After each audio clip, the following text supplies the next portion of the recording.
Okay, we were talking about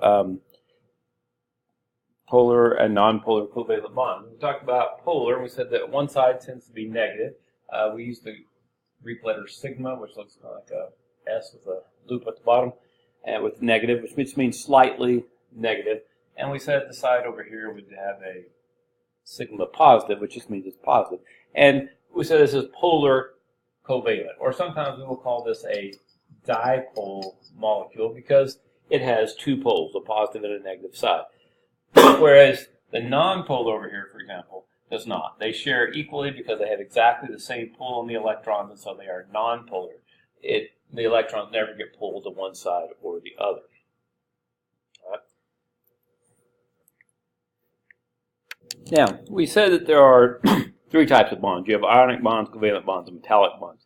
But actually, ionic and covalent are kind of on a continuum, if you will. All right. Actually, as a bond continuum, we have it like this. You have a bond continuum, and at one end you have ionic bond, and that's where one atom completely gives an electron away to another atom. Okay, but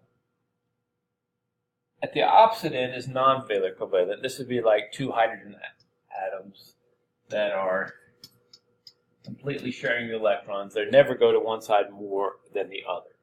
Okay. Over here you would have sodium, which is positive, and chlorine, which is negative, and because of that they stick. They completely give away their electrons. Now, polar covalent is somewhere in the middle. Okay, we said like water, where it bonds to the hydrogens, but this end tends to be negative, and this end tends to be sigma positive. Okay, and so they have poles on one end and the other. Now, they can be almost ionic, where say the negative side almost always has the electrons, the positive side almost always doesn't, and so they're almost ionic, but they're not complete. Or they can be over this direction, where they almost share them equally, but sometimes one has it a little more than the other. Well, why do we really care which type of bond they are? Well, it has to do with some of their properties. For example, if you look at a nonpolar covalent, all right, it is going to have very weak intermolecular forces. In other words, none of this is positive or negative. So if you have two hydrogens here and two hydrogens here, they're not going to be attracted to each other. They're not going to hold on to each other very well.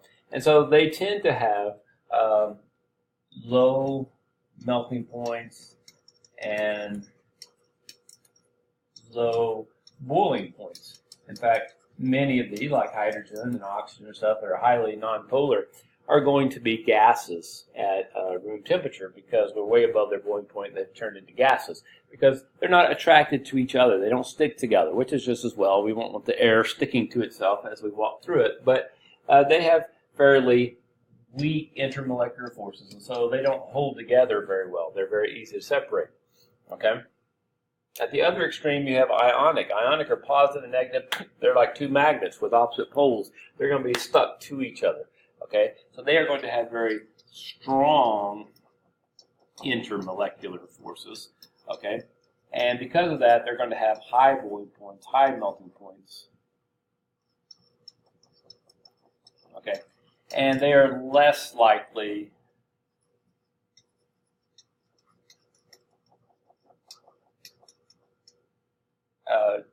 to be gases. They're more likely to be solids or liquids at room temperature. Okay. Now, in between that, you have polar covalent. Polar covalent, since they do have positive and negative charges, they are attracted to each other. And so, for example, if you took water, if this was a glass of water and you fill it up to the top, you can actually fill it a little bit over the top, and it will kind of bubble up on top. And because the molecules are attracted, they have that positive negative charge attraction to each other, and they will hang on to each other until finally gravity gets too much and it will spill down the side. But you can have that little bubble. It's what we call surface tension. Okay.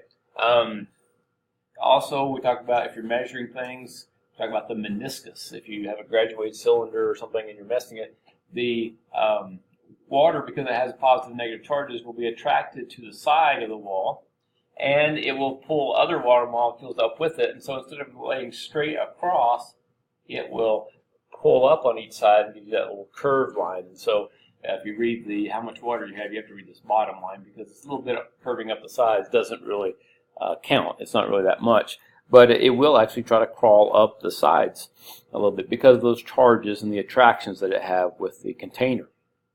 All right, so these would have the weakest intermolecular forces. These would be somewhere in the middle, and these would have the very strong molecular forces where they stayed combined. Okay. The other thing has to do with dissolving. Generally, like substances will dissolve like. Okay. Ionic, if it's put in a liquid that is polar or ionic, you're using solids. But if you put them in polar, like water, if you have water, which is oxygen with 2 hydrogens, okay, this side's negative, this side's positive. If you put sodium chloride, which is very ionic in that, the positive sodium will be attracted over here to the negative side of the water, and the chlorine, which is negative, will be attracted to the positive side. So when we put salt into water, what's happening is the sodium and the chlorine are separating. Chlorine's going over here, chlorine's here, and this is here. It's spreading itself out on both sides of the water molecule, and it disappears. It's still there. It's still salty water, but it separates. And as long as there's enough water molecules where the sodium can separate, you can keep dissolving stuff in it. Eventually, all the water molecules have a sodium and a chlorine on both sides of it, and then it can't dissolve anymore, and the salt sits down on the bottom. Okay, so if something's liquid is polar and it's ionic, they're going to dissolve pretty well. Non-polar covalent, so on the other hand, so like oil, for example, if you try to stick oil in water, it won't mix, it won't dissolve, because water's pretty polar. Okay, down for the polar covalent part. And so they will not mix. But if you put another non-polar covalent in it, they will mix together. The air, which is mostly N2 and O2, they're both non-polar covalent, and it will mix all together. And so we have nice, evenly spread oxygen and nitrogen throughout the air, which is a good thing, once again. Because if you got in a pocket of nitrogen where it all clumped together, then you could suffocate because you're not getting any oxygen. So that's a good thing.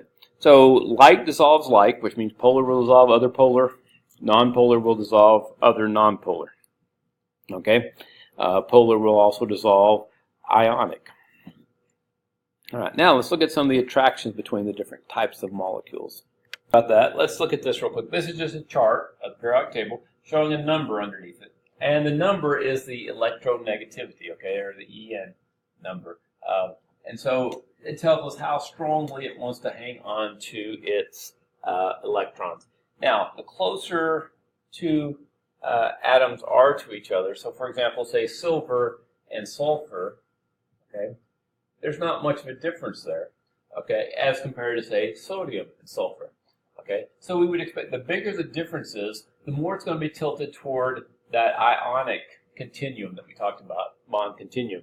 The closer together the numbers are, the more likely it is to be toward the nonpolar end, okay? And so this would be how you would calculate how much of a polar or nonpolar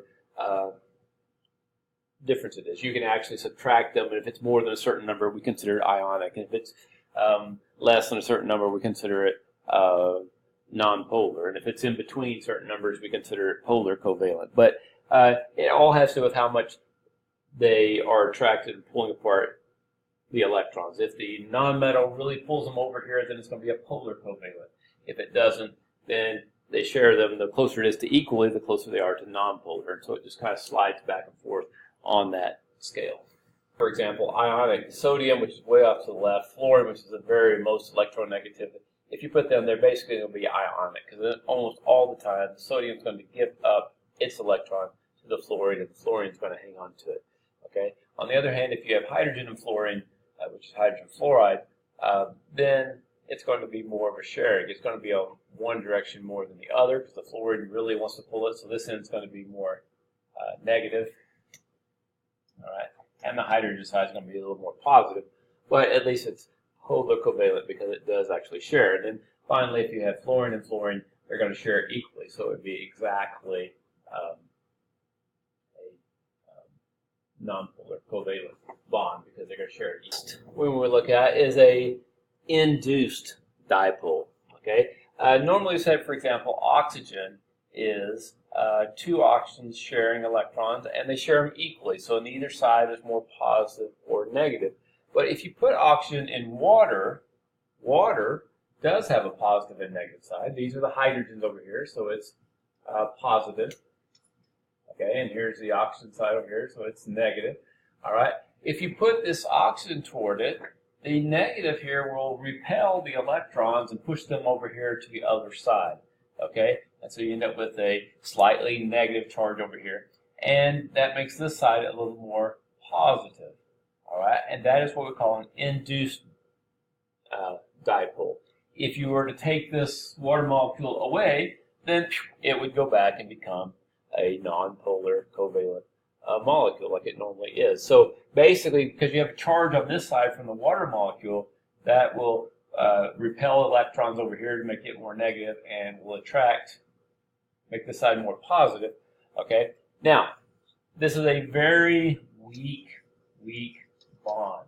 Okay, but it's an important one in this case because it allows water, because of this positive and negative, it allows oxygen to be trapped in water, and this is what allows fish and other animals that live in the water to live there. So it's a very weak bond, and this dipole to induced dipole to dipole will allow oxygen to dissolve in water, and that would be one example of it.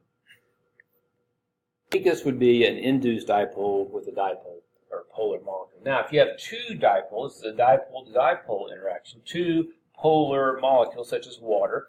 Okay, we said one side of the water with the hydrogens is going to be more positive, and the side with most of the oxygen atom over here is going to be negative. But the same thing's true of this water molecule. Its hydrogens are going to be positive, and the part away from it, the hydrogen is going to be negative. Okay, so once again, the negative on this one is going to attract the positive this one. This is a little stronger one. This is what we call, all the time we talk about hydrogen bonds. This is what we're talking about because the hydrogen is attracted to this. These are still fairly weak bonds, but they are medium bonds. Okay, they're medium strong bonds. This is what allows water to have surface tension, okay, for water molecules to attach to each other. This is also what allows DNA, which has the two strands, and it has the two things that come in the middle, that allow it to tear apart so that it can make new DNA on each side and stick back together. And so it's a stronger bond, but it's still fairly easy to take apart. And so it's handy for things like DNA that have to unzip all the time and come apart and put back together. You can do that with these hydrogen bonds. The strongest attraction between different molecules, they're completely different molecules, are, like we talked about, if you have something like a polar molecule like water, where you have a positive side and a negative side, and a positive side and negative side. If you put it with an ion, which is like sodium chlorine, they will separate, and the sodium, which has a positive charge, will be attracted to the negative side of the water molecule, and the chlorine, which is negative, will be attracted to the positive side of another water molecule. And so this is what allows things to dissolve, and also if you were to evaporate the water off, then these would recrystallize. So this is the type of interactions that allows things to dissolve, and that's very important, of course, because if things couldn't dissolve, then our bodies basically are made out of water with things dissolved in them, carrying stuff around from one place to another, and we couldn't exist as it was. All right, so you have ionic bonds with polar molecules. You have polar with polar, like water molecules to other water molecules, and finally you have the polar molecule with an induced dipole, which is very weak, very transitory, but it does allow things like oxygen to dissolve in the water. And fortunately, when one water molecule lets go of it, then another water molecule might pick it up and keep it dissolved in the water. Okay, but the hotter the water gets, the faster they move, and it's more likely the oxygen will just escape. And so actually, you can dissolve more oxygen in cold water than you can in warm water, which is good for the animals living in it, as long as they can handle the colder temperature. All right, and that's it for bonding and attractions.